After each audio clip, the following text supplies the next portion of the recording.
What's cracking with you people? This is the Devious Wolf and welcome back to another episode of Republic Commando.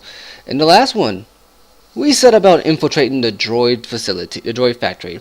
This time, we're going to destroy the factory. Delta Squad has improvised an entry and penetrated the foundry, but completing its mission will not be easy. Several vital components must be identified and destroyed in order to cripple the droid production line. Let's get to it! Move 7, taking cover. Find a computer and upload the factory schematics. I will analyze them for a weakness. Oh yeah, if you fall down here, you die. If you're wondering how I know this, let's just say I got real curious one time when I was really young and playing this game for the first time. So we're gonna go down here. Be able to plant a charge and get through. Commence demolitions maneuver, Delta. Setting demo. So yeah, we're at this point. We're just gonna we're just gonna get into it, you know. Charge armed. The one thing I really do like about Republic Commando, besides the fact that you can get blood splatters and oil splatters on your visor and they get wiped off, is that it does do a lot to show like what would happen if you had an army, you had a commando unit, like a special operations unit. It actually gives it a little bit more flair, as it were. Gives it like kind of makes the world feel like it lives and breathes, you know.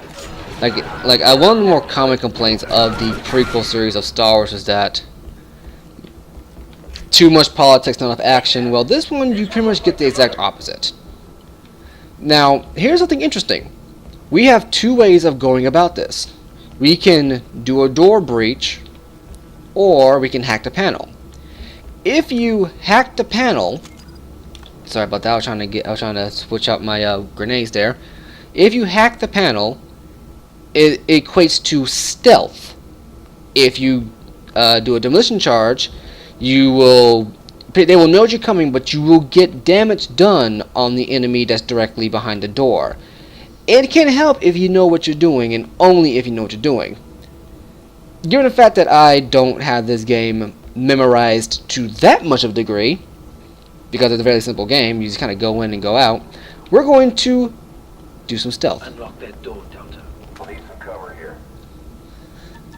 I do like this, and I wish that it was implemented a little bit more throughout the game. Need some cover here.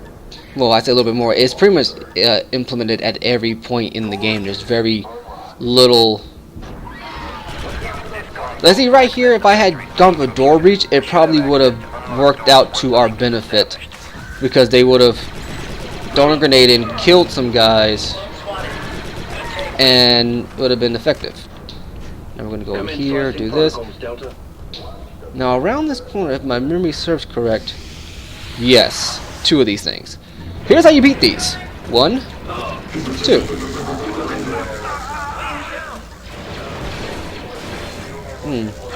I got taken down. I mean, they should revive me. But what I mean more is that it honestly is fairly inconsequential. I don't.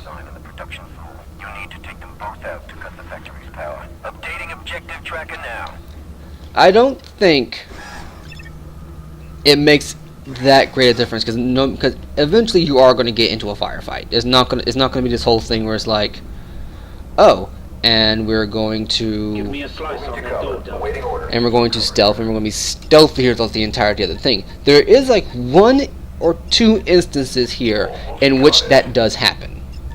1 or 2, but for the life of me, it doesn't happen enough to where it's like you seriously have to consider going stealth or not. Most times, you don't even have to. Most of the times, you can just go in and shoot. Oh, also, if you press A on a target, you tell your squad to focus that target, and they will just focus it down. It helps for bigger enemies, and you will need to know this trick later on inside the game. But do this right here, do that right here, and we watch this here. Scorch Wheel, kick it over, knock it down. I like that.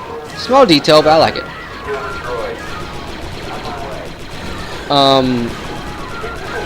But as far as, you know, sneaking and entering, demolitions and all that kind of good stuff, you don't need it in the sense that it literally is just up to what it is you feel like doing.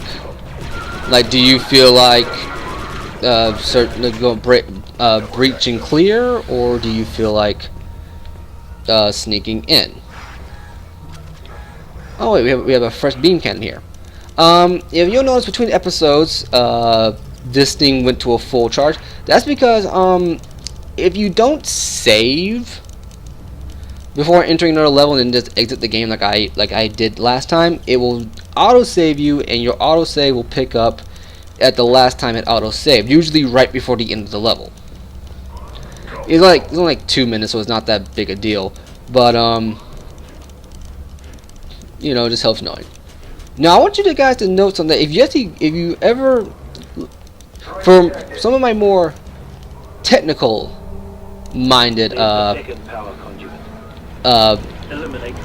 viewers, if you sit down and watch vid docs, like video documentaries that detail how the game was made, if you go back and look at some of the Republic Commando ones, you will note that there is a vid doc detailing how they made the sound effects for the Geonosian beam cannon. And how they did was, I forget what the lady's name was, but there was a woman who took her nails, found a football helmet, and with that football helmet tapped her nails against it to make the sounds that emanated here. We're going to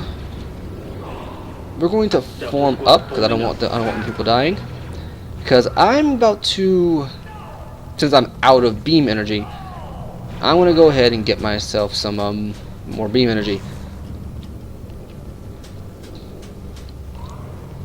because the Geonosian beam weapon pretty much, and I'm gonna let you guys in a bit of a secret here. There are quite a number of secondary weapons you can pick up. I don't think there's a single droid weapon you can pick up, but there are quite a few side weapons that you can in fact pick up. Not gonna waste. Okay.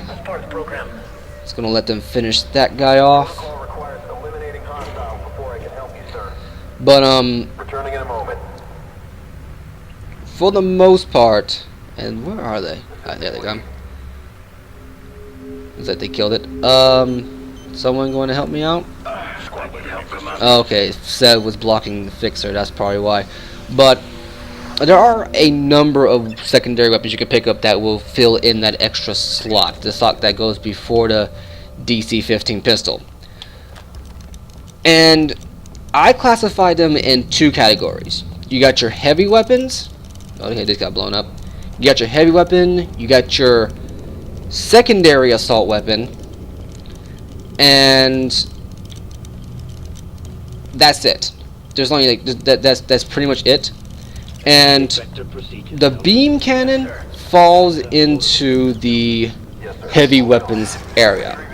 As in, I would only, if I were you guys, I would only use the beam cannon on enemies that legitimately give you trouble, like the super battle droid and the Geonosian warrior. You know, the one who drops the beam weapon in the first place.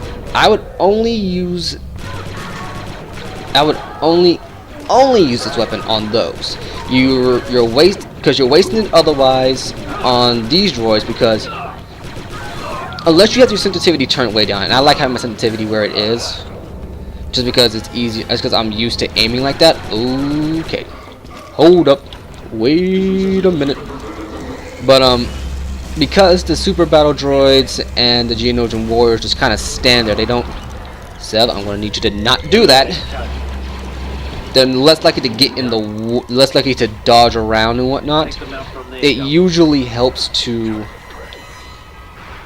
have them. It usually helps to have it on hand, so that way you can just kind of aim the beam weapon and shoot. because the beam weapon's hitbox is like, it looks like a wide beam, but it's honestly a very narrow hitbox, a very small hitbox. Slicing on that terminal, Commando. Also, we have a new set of grenades, the Geonosian sonic seismic bombs, and how they work is that they're on a timer. They're pretty much, I said they're timer, proximity. They're proximity mines, and they are some of the most helpful grenades in the game. Like the flashbangs are not that helpful on Delta. Geonosis. They really aren't helpful on Geonosis. They get much more helpful later in the game. I will not deny that. But right now on Geonosis, they're kind of 50-50. In the next level, will become apparent where the flashbangs will become, flashbangs will become much more helpful. But the Geonosian time bombs, they will be dang near invaluable in the upcoming stages. Move out, squad. The thermal detonators you'll find like non-stop. You know, it's like the thermal detonators and the Geonosian time proximity bombs are fairly easy to do. Also, we just got done destroying the droid factory. Pretty quick, I know. Now we got to get out of here. We need to get But out here fast. okay, we're gonna do this here and show this off. Boom. Right here. I need you to show up.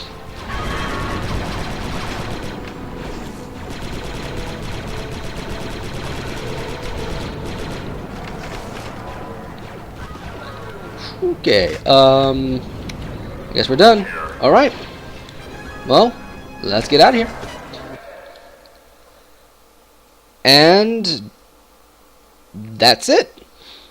That's the end of the mission. Bit of a short episode today, but I like to try to keep these, you know, per mission length. Because some of the missions later on will get very, very long. They will get very long, and I think this is one of the ones that do get pretty long. So, that's it for today. I've been a Devious Wolf, and I will catch you later. Peace!